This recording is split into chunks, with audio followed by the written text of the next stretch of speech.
Welcome to the What's Happening Birmingham video podcast.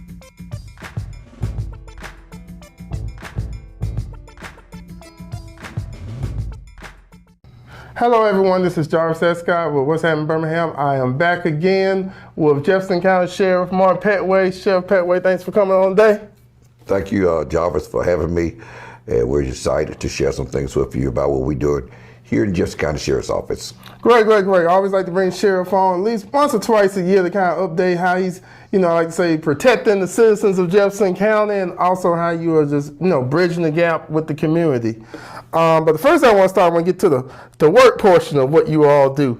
There's been a lot of narcotics and weapons seizures you all been doing. Like, I've been going all the way on the Facebook, like you all have been on it. Absolutely. We've been getting a lot of tips from some of the people in the community. Okay. And we really appreciate that. Mm-hmm. They'll call me up and they'll tell me about some of the illegal activity that's going on in the community. Mm-hmm. And I send it to the guys at Vice Narcotics. And they go out there and they do an investigation and they make a good bust and they bring in weapons and drugs and put an end to those drug houses. People want this in their community because they want to feel safe in their community. Mm-hmm. And those drug houses bring all kind of problems within a community.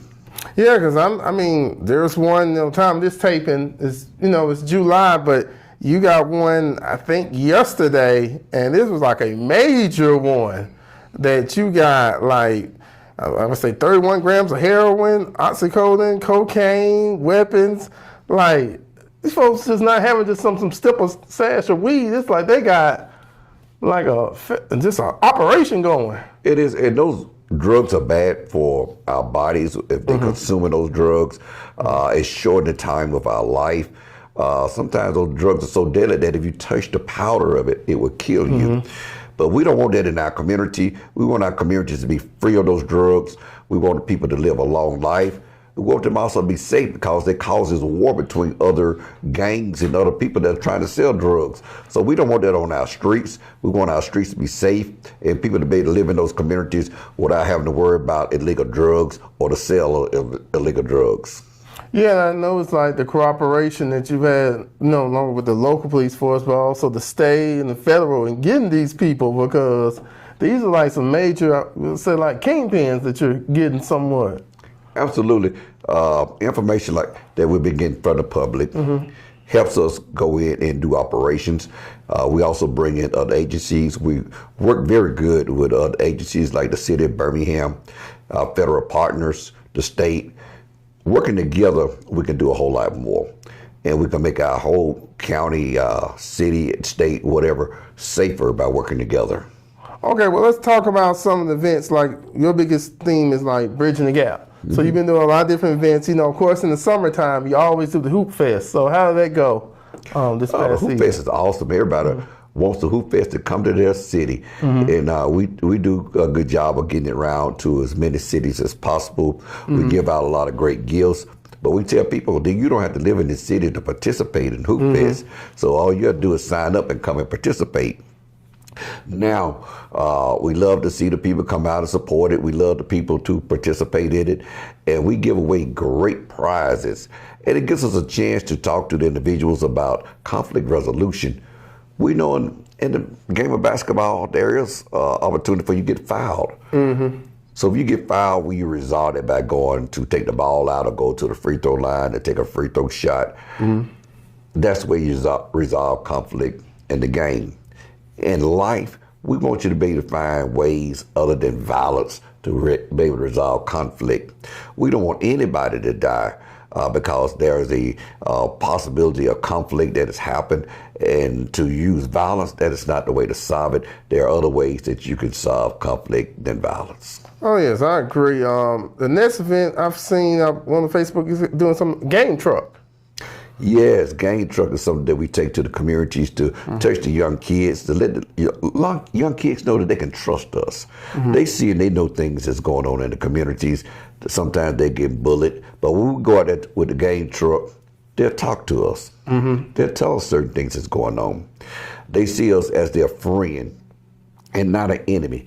So we build a relationship with them as a young kid, so they start growing up to know that, hey, Law enforcement is our friend. We can talk to them. We can share them things. They're going to make us feel safe. They're going to stop bullying from happening in our communities. They're going to make things safer for us in our communities because they are our friend. We want them to know that and feel that we're really an angel to guard over them and watch over them and make sure that they can grow up and have a good life without being harassed or bullied. So tell me about the Centennial program. I know is that a new program y'all established? Sentinel program. I don't know why I say Centennial. Sentinel. Yeah, it's not a Centennial, but it's the Sentinel program, and it deals with helping those places of worship get to learn how to protect themselves. And in this day and age, we got to be aware, especially when we have large gatherings, that there's an opportunity for someone trying to come in there and do harm to those individuals that are there, because we have had that happen here, and we're making sure that we can prepare places of worship how to protect yourself, because we don't want to see it happen again here. Mm-hmm. So what we're doing now is bringing them into our facility, teaching them the best ways and procedures how to protect your place of worship, where there's weak spots, how to strengthen those areas there. Also how to use a handgun. We'll teach them how to use a handgun and how to defend themselves, and how to also de-escalate a situation, because you may have to deal with someone with mental issues, how to de-escalate a situation, get that person removed, and that way it's not going to be disruptive to wherever it's going on at your place of worship. So we teach them a lot of things, and it's free. We want them to know it and be able to hold things until we get there. They're trained to be a front level of defense until we get there. We still want them to call us and let us know so we can respond to any situation. But they are the first level of defense, and when they call us, we're there to take over the situation. Yeah, because a lot of people don't know is that, second to schools, churches are a place that a common group of people go, and usually they don't really have, typically have their guards down. Mm-hmm. That people can walk in and do the unfortunate. But that's good, just bringing along, because we hear about it, nationally. But like we said, here locally, we've been doing a pretty good job. And credit to your team for, awareness, but kind of being proactive about doing that. Absolutely, because we have some churches that could probably hold 5,000, 10,000 people. That's a lot of people. If there's a terrorist group out there that want to do some harm, that is a great opportunity for them to take out a large number of people at one time. And we have to be aware of that, and we want to train those that are in large congregations how to make sure that you take care of all the weak spots. You observe people as they're coming in. There was a church just a couple weeks ago, a person that was doing security at church saw someone going in there to do harm with a gun. This happened on the outside. Mm-hmm. He took his car and he ran over the person. I'm not telling somebody to do that, but he did stop that person from going in to do some harm in the congregation. Oh, wow, yeah, because people don't think about that usually when they come in, you have to look around, be aware. And one thing you know is if a person walk into church and they're just like looking around or look that odd, that's like, like I say, you pick up in the spirit, but also you pick up in the natural, like, hey, something's going on. Absolutely. So you have to have people that's trained to know what to look for, to observe everybody's coming through that door, especially newcomers, people that you're not used to come in there. That way they'll be prepared and know what to do and how to respond to any situation, because we have trained them and they have that training in them. That training will kick in immediately and they'll be prepared to protect everybody that's in that congregation. Yeah, because I would think the ushers be the first line of defense, because when you first walk in the church, they're the first ones that welcome you and know this. Well, that's different from those that are there possibly with a weapon. Yeah. But everybody should be working together to make sure that the congregation is safe. So tell me about this organization that you're working with now. It's called Golf for Guns. I had an opportunity to meet some gentlemen who's working over in the Birmingham area. Okay. They're working with the kids over there. And they know there's a lot of scholarships and opportunities that go without people getting them. And they say, hey, if we can teach these kids how to play golf and teach them how to play tennis, we can help them get scholarships so they can further their education. They can go to college free. So I like that idea. I like what they were doing, getting the kids out the streets, sponsoring them in golf, teaching them the game. So I said, hey, that is sort of what we're doing with our LEAP program. And we want to continue to work with them in our partnership in our LEAP program, helping those kids and helping them get educational opportunities to get scholarships. So we're looking to do that with them. And that program is going to be awesome once we bring it in on our umbrella. Okay, so I know, like I said, you've been busy this summer. What conferences have you been to that, that share, law enforcement conferences that's been very helpful for you? Well, we had the National Sheriff's Association that was down in Fort Lauderdale this year. We had a large number of sheriffs to show up for that. A lot of learning, a lot of training, a lot of networking goes on at those conferences. Then we get a chance to see a lot of new equipment, a lot of new things has been offered and has been used in law enforcement. We look at those items that are new to see if they can fit within our organizations, if they can help us. And sometimes we bring back those ideas and we put them to implement them right here within our own department. So we're glad to see what's new out there, what works out there, networking and learning some things about what's going on within law enforcement. So we was down in Fort Lauderdale for that, but we also have our own Sheriff's Association, Alabama Sheriff's Association, which is right here at Gulf Shores. And we do pretty much the same thing there on a smaller scale. And we get to network with local law enforcement. We get to hear from local people here. And we get to share some things within our own network. And it helps us. It brings us together. And we get to talk about some things that we need to do here statewide and some things that affect us here. And we get to work together on those things to help improve our agencies together. Yeah, one thing I will say, like them flock cameras, they are amazing. How they can just pick up, the license plate of that person, and exactly. I always tell people, they pull you over and they got that flock camera, they know exactly. It ain't no just accident. That is a tool that we use, and we need more money to be able to get more cameras. Equipment help us to go out there, fight crime a whole lot easier, a whole lot better, a whole lot faster. But all that costs money. And, budget's not always getting bigger. Sometimes they stay the same and maybe get smaller. But if anybody out there that knows how we get grant money or that want to be a philanthropist and donate some money, we're always welcome to that because it makes the public safer.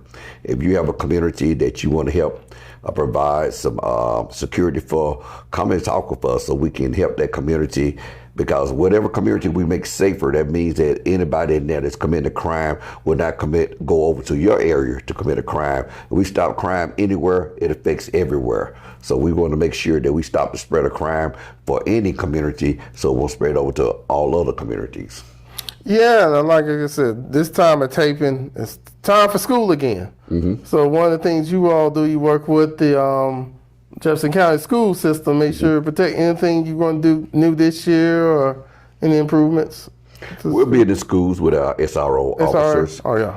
And we're providing SRO officers for the schools that are out there. And most of the kids, they know who their officer is, and they have a good relationship with their officer. We do a lot of great things within the schools. We bond with the kids, and the kids give us information, which helps the schools, help all the kids. And you'll be surprised about how many things that we stop from happening before school started in the morning. But nobody ever know about it because we don't want them to be alert or to be alarmed about anything, because we feel like we always on top of it. We have opportunity to control any situation and to prevent any situation from happening. We have a great department, and as long as we can get that information from the kids or the parents, we can do a good job of preventing anything from happening.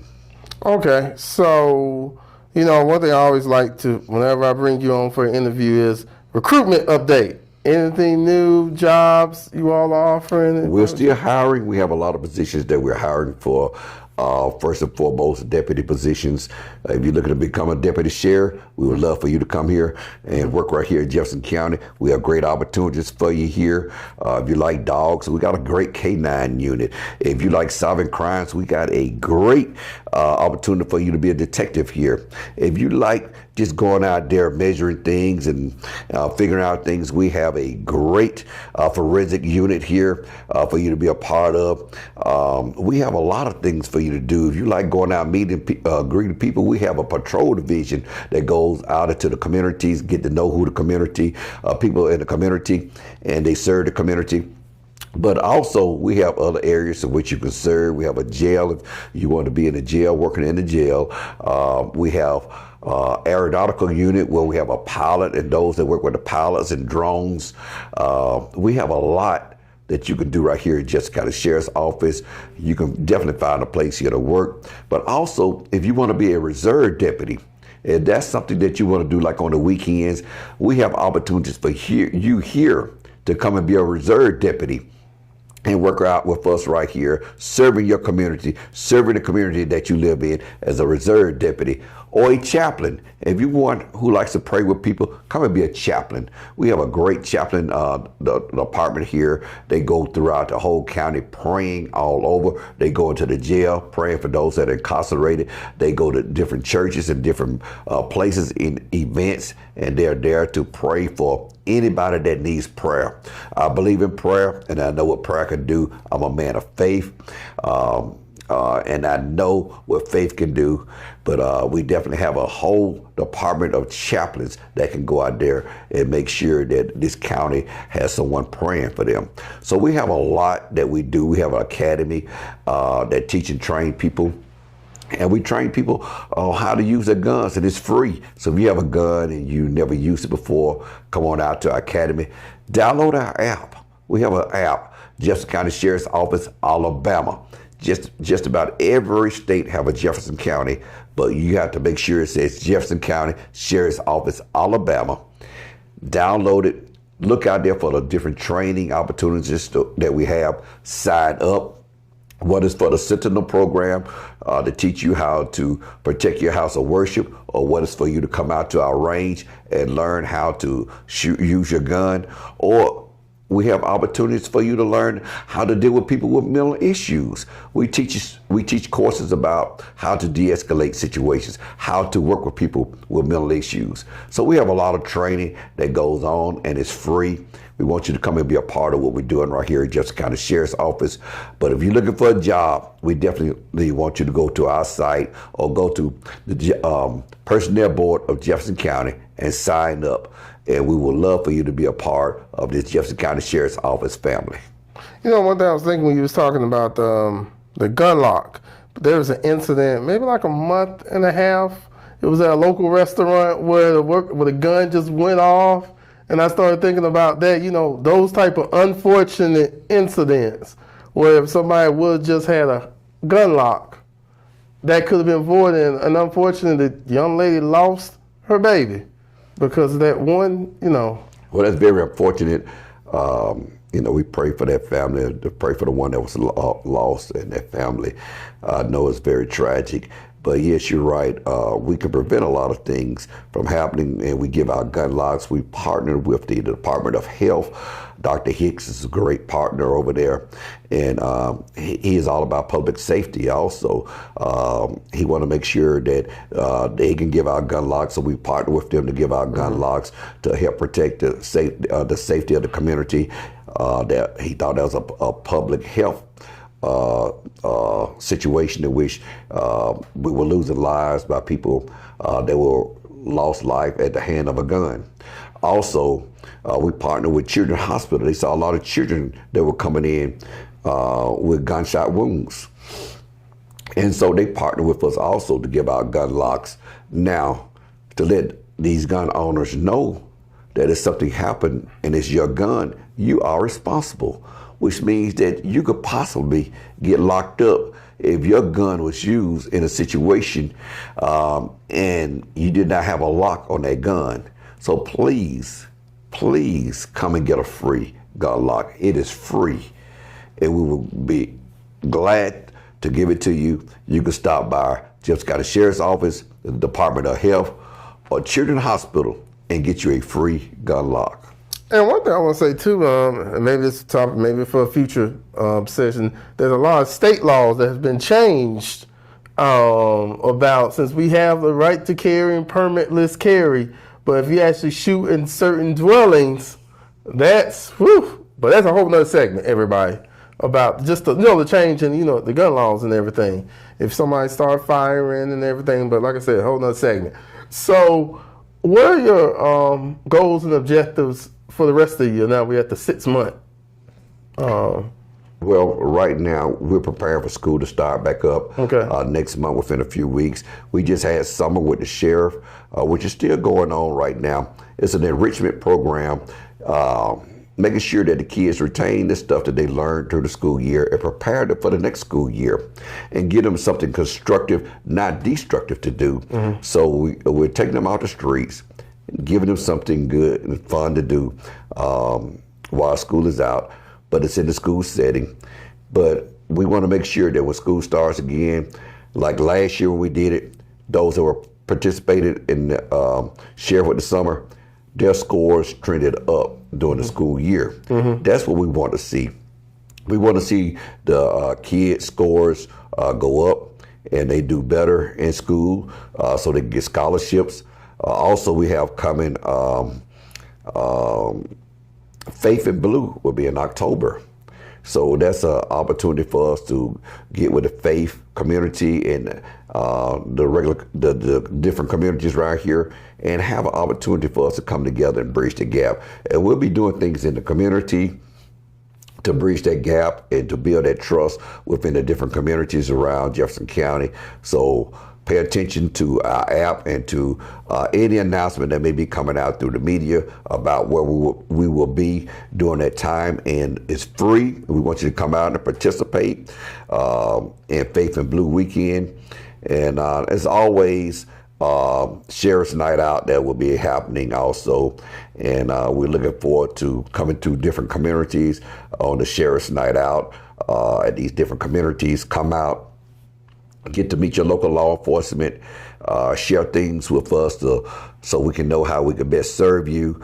And that's what we want to do, build that relationship. It's all about relationship. So the more we get to talk, the more things we share, the better we get to be able to serve you. So those are some of the things that we're looking to do, but always during the holidays. We're there to try to help those that may be less fortunate by giving out turkeys and a whole meal, the fixings for Thanksgiving, Christmas time. Yeah, toy drive, giving out toys. Yes. Last time I saw you did with the Congresswoman, Terry Sewell. Well, we do a lot of giving during that time because we don't want anybody to be missed or left out during the holidays. So we have people that sow into us, who donate to us, and we're so glad about those partners, those people that sow into us, give to us to be able to give out to people that are underprivileged. So if you're looking to help out, if you want to help somebody, we're open for it. We have a person that donates to the city of Fairfield every year. He gets with us and he goes out and he gives out gift cards to the needy in the city of Fairfield. That's where he grew up. So he's always looking to give back to the city of Fairfield. But we're open to whatever you want to do, however you want to help a community. Please join with us, and we'll be glad to receive whatever you have to donate to the communities that are in need. So please just contact our office, and we'll be glad to partner with you. Okay, Sheriff, I want to thank you for coming on today. I always enjoy you coming on. I feel like you give an update what's going on in the community. I want to end somewhere different because I think your best billboard is just see something, say something. That you got, it's pretty much all the way around town. But I want to kind of, if you can do a pitch for that, connect with Crime Stoppers. Well, you know what? See something, say something has really worked. Okay. And it's just not a slogan, it's not a cliche, but it's something that actually works. And we have been getting all kind of tips from the community. If you notice, crime has gone down. Why has crime gone down? Because we have participation from the people that we serve.